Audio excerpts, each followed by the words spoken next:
Much for being here. Thank you for inviting me back. It's my pleasure. So I'm actually surprised by this, okay? Because we hear a lot of complaining, and particularly in this particular budget season, we heard really a lot of complaining because of the governor's property tax freeze proposal, which is tied to both consolidation and the 2% cap. So if everybody's complaining and it's so terrible, then how is it that everybody's managing to live within the confines of an even lower than 2% cap? Well, it's been very difficult. I mean, school board members, superintendents, business officials, they've been working very diligently to ensure that they're meeting their educational goals while still staying under the tax cap.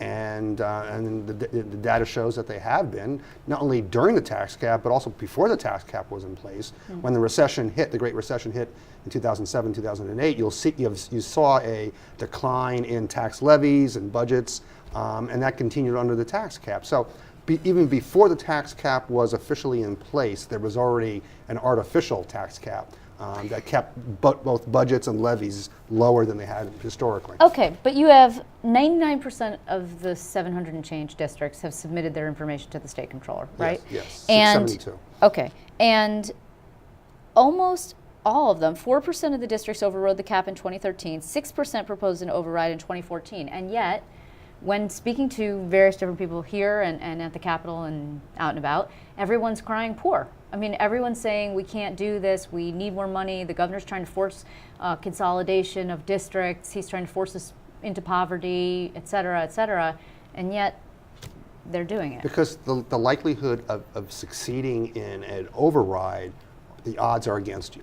So the alternative is try to go for override and fail and go back to last year's budget numbers, or go with a number that's going to pass the first time around. And majority of school districts have decided we're just going to go what's going to pass the first time around. But that's the subject of a lawsuit, is it not? Yes. I mean, we have joined, as well as superintendents and school boards and other organizations have joined with Mike Rebel's group to try to enforce the first CFE decision back from 2007, and also again NYSED has also sued to overturn the tax cap. Right.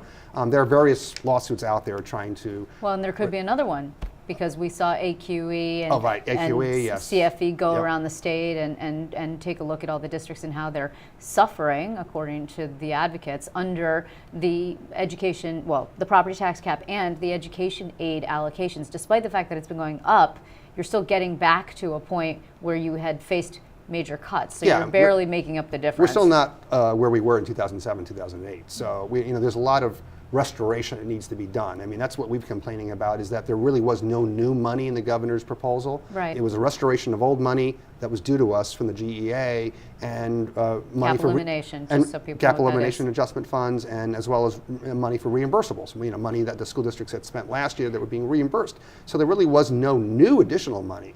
And we're grateful that both the Assembly and the Senate recognize that and have agreed in their own various ways to increase GEA restoration as well as foundation funds. But does this information that you're providing here not weaken the argument?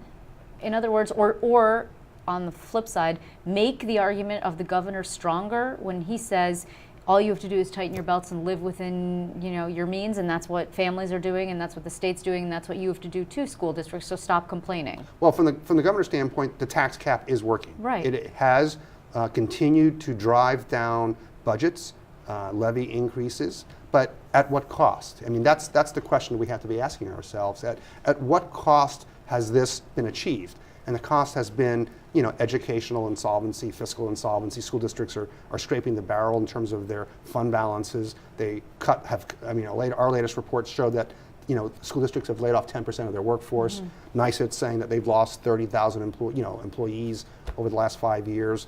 The educational quality of our schools has declined. The superintendent of Gilliland was saying that her kids are graduating now with a less quality of education than they did 5 years ago. So, that is happening across the board. People they're eliminating full-day kindergarten, they're eliminating AP classes, hey, just stop for a foreign second. languages. They're eliminating full-day kindergarten. I just want that to sink in for everybody. Yes, I know. They're talking about doing universal pre-K when school districts are eliminating full day. Yeah. So things are just, I think there's a really big disconnect between what's happening in Albany and what's happening in our local communities. And we've been trying to point that out to folks, the superintendents, business officials, school boards, And it just doesn't seem to be resonating that the fact that that school districts are really on the brink of not performing their their constitutional mission, and which is preparing kids to be college and career ready, and the state's going to suffer for it in the long run. Okay, so what we see now, though, is these two one-house budget bills, or budget resolutions, sorry, that came out from the Senate and the Assembly. The Senate passed theirs at 2 o'clock this morning. Yeah. So we now know they both want to add aid to public schools. Not as much as you would like, perhaps. Not as much as the advocates were asking for. And they allocate it in different ways, if I'm not mistaken, right? Correct. So the Assembly puts most of it into foundation aid. Correct. Where the Senate goes towards the GEA. Restoration, yes. And I would assume that that's what, and I don't want you to lump yourself in with everybody in the community, but that's generally what the education community prefers, is it not? Yes, I mean, what you want to do, and this is what the legislature has always done in the past, is they've always given some to GEA restoration and some to foundation, because that's how everybody benefits. Mm-hmm. Some school districts benefit more from GEA restoration, some school districts benefit more from foundation aid funding. So they've done it both ways. They've taken the Solomon approach and cut the baby in half and said, some get this and some get that, and everybody is a little bit happy. So that's the approach that works politically, and it works for everybody. So I think, again, I think we need to get to the GEA and do foundation aid, fully fund foundation aid. That's what we're calling for too. Well, but fully funded, I mean, I don't think you're going to get to full funding. Well, not immediately, but over a 3-year period. Our proposal was phase out GEA over 3 years and phase in fully the foundation formula. So we do see, and the other sort of big difference in terms of the one-house budgets is pre-K funding allocation, right? So the Assembly says, well, why don't we give Bill de Blasio the power to raise taxes on the rich, which is what he says he wants, so he can pay for pre-K. The Senate says, no, we're not going to do the tax thing. The governor doesn't like it, and neither do the Republicans. But we'll give Bill de Blasio everything he wants, which is, $340 a year for million, that is, for pre-K, $200 for after school for 5 years, and $145 for everybody else. The Gov has just $100 million in the first year, 1.5 over 5. Do you have a position on that? Well, again, as I said in my budget testimony before the legislature, is that everybody loves pre-K. Yeah. I think an investment in pre-K is a wise investment.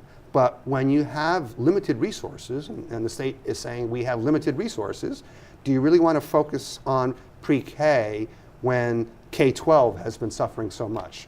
When you still owe, even with these restorations of the GEA, there's still $1.3 billion left of GEA. So shouldn't you be paying off what you already owe before embarking on anything new? I mean, that's sort of the wise, prudent financial thing to do, is you pay off your debt before and coming upon new expenses. So I mean, the debt, they still owe schools $1.3 billion in GEA restorations. They should pay that off first before embarking on anything new. Do you feel mollified by the fact that both the Senate and the Assembly have either done away with or modified the property tax freeze? Well, the Assembly, I think, has rejected it and Yes. has focused on the circuit tax breaker. Correct. The Senate is more of give the money, I think, directly to the schools and the municipalities if it's still tied to, staying within the tax cap. Yeah. I think, the property tax freeze was really, I think, an election year ploy. It wasn't really sound fiscal or public policy. And is it really necessary? The numbers show people are staying within the tax cap. The numbers show that levies have declined and budgets have declined. So do we really need to pile on anything more to make sure that schools and municipalities are spending their money wisely? Does that, and is there a position that of your organization on charters? We don't represent charter schools, and I think charter schools were a good way to show innovation and how to do things differently, and those innovations should have been transferred to public schools, but they never did. And so I think they've sort of outlived their purpose. I think right now they're really just a drain on the public schools. So if they were that great, then what they were doing should have been applied to public schools all along. You are definitely at odds with Governor Cuomo on that particular topic. Well, yes, I'm sure we are, as well as on other issues. Well, he thinks that this and, of course, tax cuts are, the two top priorities. Again, we just should let everybody know, and I just keep reiterating this, but it really is important to realize, one House budget bills, that's where we're at right now, right? We've got now the brass tacks of negotiations, the final product due on April 1st, and of course, we'll have everybody back in to talk about that. In the meantime, I thank you very much for coming in. Thank you for having me.